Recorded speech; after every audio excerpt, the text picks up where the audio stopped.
El día terminó muy bien para Connie Corleone.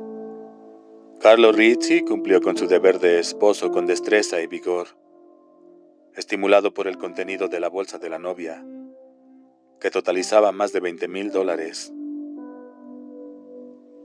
La novia, sin embargo, entregó su virginidad más a gusto que su bolsa. Tanta fue su resistencia a desprenderse del dinero, que Carlo tuvo que ponerle un ojo morado.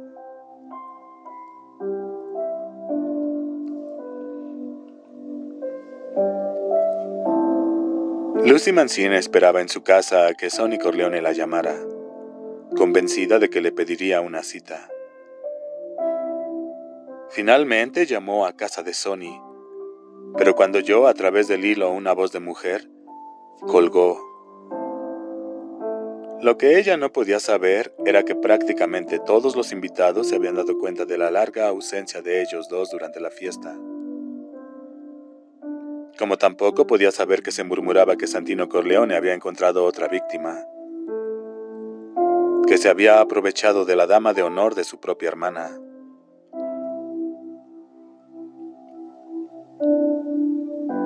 Amerigo Bonacera tuvo una terrible pesadilla.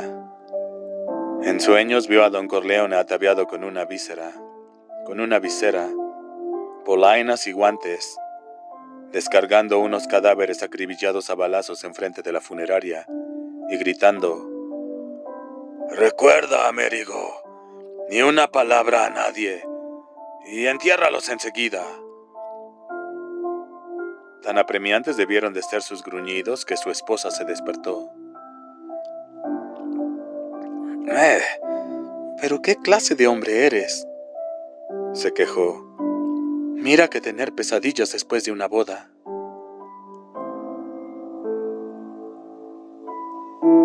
Polly Garo y Clemenza escoltaron a Kay Adams hasta su hotel de Nueva York. El automóvil era grande y lujoso, y lo conducía Garo, a cuyo lado se sentó ella, mientras Clemenza lo hacía en el asiento posterior. Los dos hombres le parecieron tremendamente exóticos. Hablaban con la jerga típica de Brooklyn, pero a ella la trataron con exagerada cortesía. Durante el trayecto la conversación se centró en menudencias, y Kay se sorprendió al observar el respeto y el afecto que parecían sentir por Michael.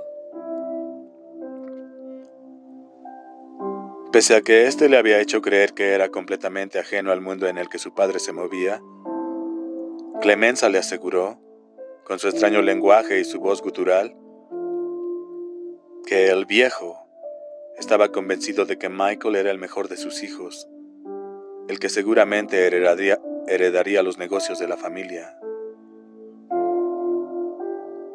«¿Qué clase de negocios son?», preguntó Kay con toda naturalidad y con más o menos fingida inocencia.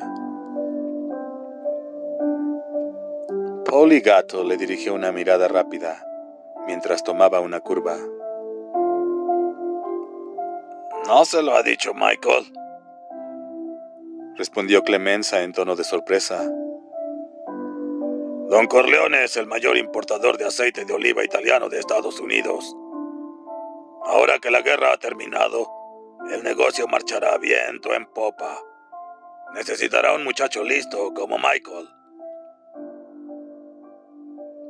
En el hotel, Clemenza insistió en acompañarla hasta el mostrador de recepción.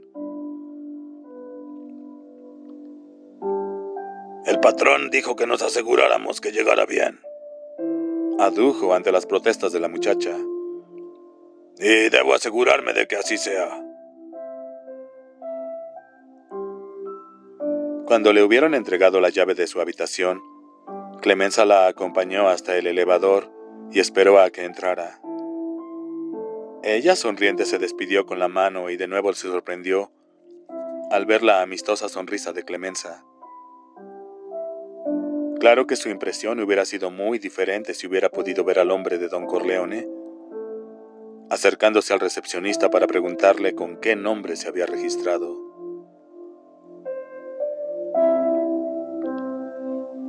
El empleado del hotel miró fríamente a Clemenza. Este puso un billete en la mano del empleado quien lo tomó inmediatamente al tiempo que respondía: «Señora Corleone». «Una dama muy distinguida, ¿ah?», dijo Poligato una vez en el automóvil. «Mike se la está tirando», gruñó Clemenza. Aunque tal vez se habían casado en secreto, pensó. «Llámame mañana temprano», dijo a Poligato. «Hagen tiene un trabajo para nosotros. Parece que es algo delicado». El domingo por la noche, Tom Hagen se despidió cariñosamente de su esposa y se dirigió al aeropuerto. Con su tarjeta especial de prioridad, regalo de un alto funcionario del Pentágono, no tuvo problemas alguno para encontrar plaza en un avión con destino a Los Ángeles. Para Tom Hagen el día había sido agotador, pero se sentía satisfecho. Genco Abandano había muerto a las 3 de la mañana, y cuando Don Corleone regresó del hospital, había informado a Hagen que a partir de aquel momento pasaba a ser el consigliere oficial de la familia. Por ello, Tom Hagen estaba seguro de que llegaría a ser un hombre muy rico, y además, ¿por qué no decirlo?, también muy poderoso. El Don había roto una larga tradición. Los consiglieri habían sido siempre de sangre 100% siciliana. Solo a un siciliano aún iniciado en el sistema de la amena, la ley del silencio, podía confiársele el puesto clave de consiglieri.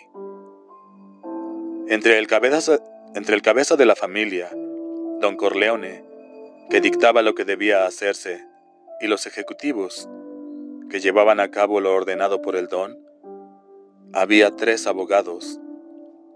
De este modo, los ejecutivos no tenían contacto alguno con el más alto nivel. Para el jefe, el único peligro podía venir únicamente de un consigliere traidor. Aquel domingo por la mañana, Don Corleone dio instrucciones explícitas sobre todo lo que debía hacerse con los 2 jóvenes que habían maltratado a la hija de Américo Bonacera.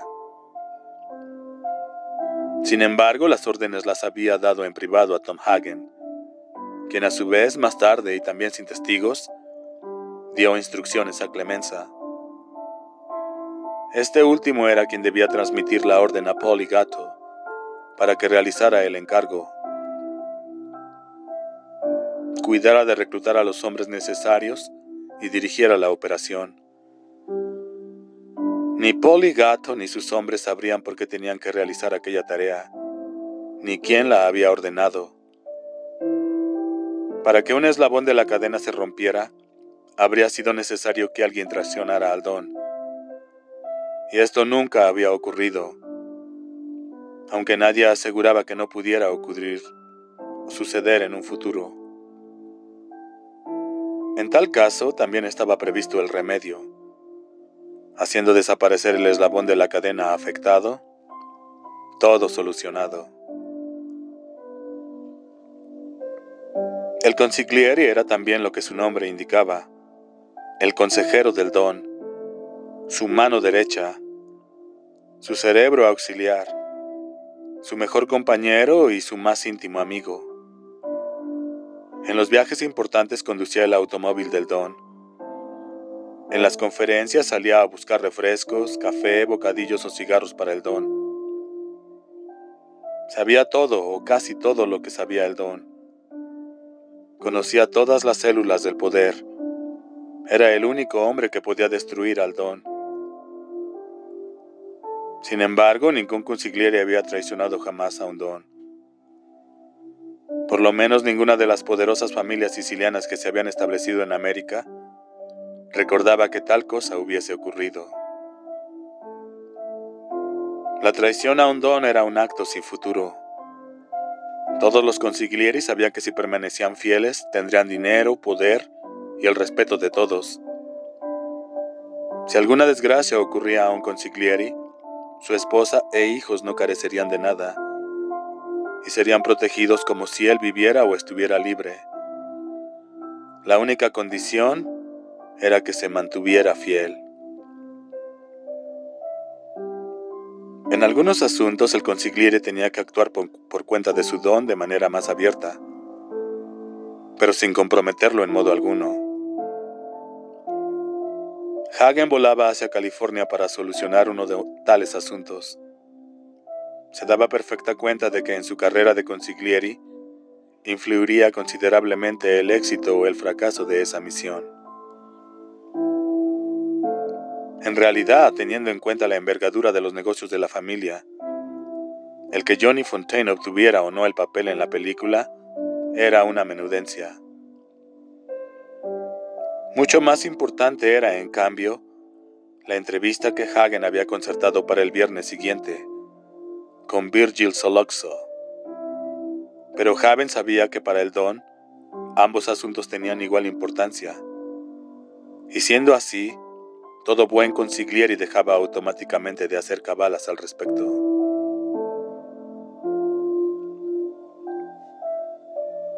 El ruido de los motores del avión puso nervioso a Tom Hagen, que para tranquilizarse pidió un martini a la azafata.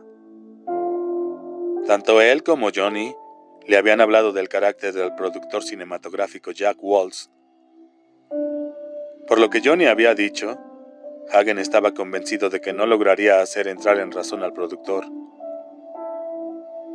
Por otra parte, tampoco tenía la menor duda de que el Don cumpliría la palabra dada a Johnny.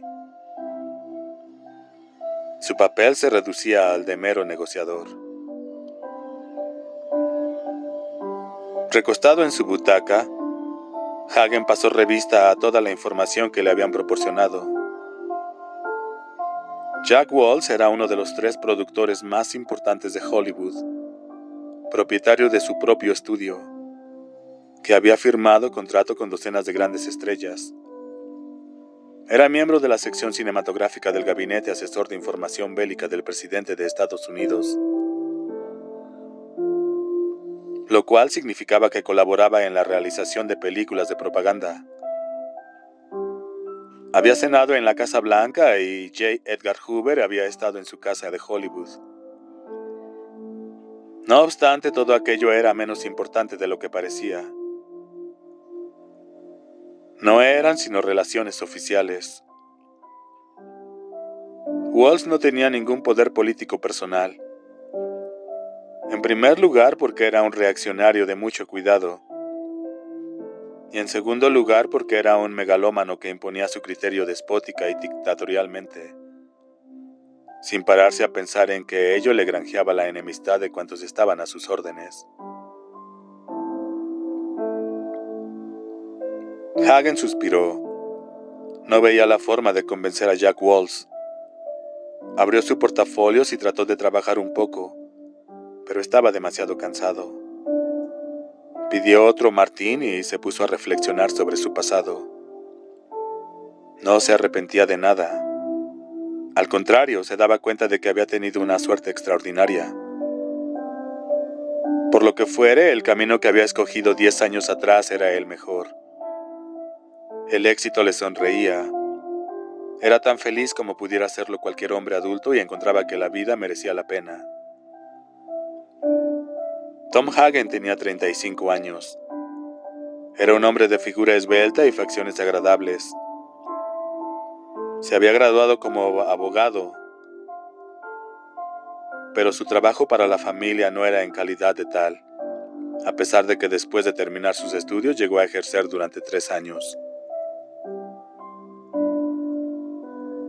A los 11 años había sido compañero de juegos de Sonny Corleone. La madre de Hagen se había quedado ciega y murió cuando su hijo estaba precisamente esa edad. Cuando su hijo contaba precisamente esa edad. El padre, un bebedor empedernido, estaba completamente alcoholizado. Era carpintero y aunque en su vida jamás había hecho nada reprobable, la bebida acabó por arruinar a su familia y fue la causa de su propia muerte. Al quedarse huérfano, Tom se pasaba los días vagando por las calles y por la noche dormía en cualquier rincón, Su hermana menor había sido puesta en manos de una buena familia por una institución benéfica. Pero en los años 20, tales organizaciones no se preocupaban demasiado de los niños de 12 años, que eran tan desgraciados como para huir de la caridad. Hagen sufrió una infección en la vista. Los vecinos decían que la había heredado de su madre y que la infección era contagiosa. Todos se apartaron de él. Sonny Corleone, un muchacho de 11 años, enérgico y de buen corazón, llevó a su amigo a casa y pidió a su padre que le dejara vivir con ellos. La primera comida que Tom Hagen hizo en casa de los Corleone fueron unos espaguetis con salsa de tomate. Hagen nunca había logrado olvidar el sabor de aquel primer plato. Después le dieron una buena cama de metal donde dormir. Fue como un sueño. Del modo más natural, sin una sola palabra y sin que el asunto fuera discutido en modo alguno, Don Corleone había permitido que el muchacho se quedase a vivir en su casa. El mismo Don Corleone llevó al chico a un especialista, quien logró curarle completamente la infección ocular. Lo envió a la escuela y después a la universidad. En todo ello, el Don no actuó como un padre, sino como un guardián. Aunque no le demostraba afecto alguno, lo trataba con más cortesía que a sus propios hijos, y nunca le imponía su voluntad. Fue el muchacho quien decidió por sí mismo cursar derecho. Una vez había oído decir a Don Corleone que un abogado con su cartera de mano podía robar más que un centenar de hombres con metralletas. Mientras, y contra la voluntad de su padre, Sonny y Freddy insistieron en entrar en los negocios familiares una vez terminada la enseñanza media. Solo Michael había querido continuar estudiando y se había alistado en la marina al día siguiente del ataque japonés a Pearl Harbor.